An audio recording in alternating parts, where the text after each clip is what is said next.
عبادي الذين أسرفوا على أنفسهم لا تقنطوا من رحمة الله إن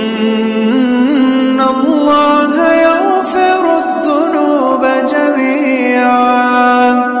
إنه هو الغفور الرحيم وأنيبوا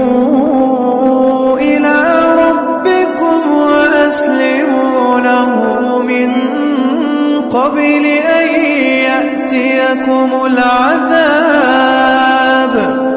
ثم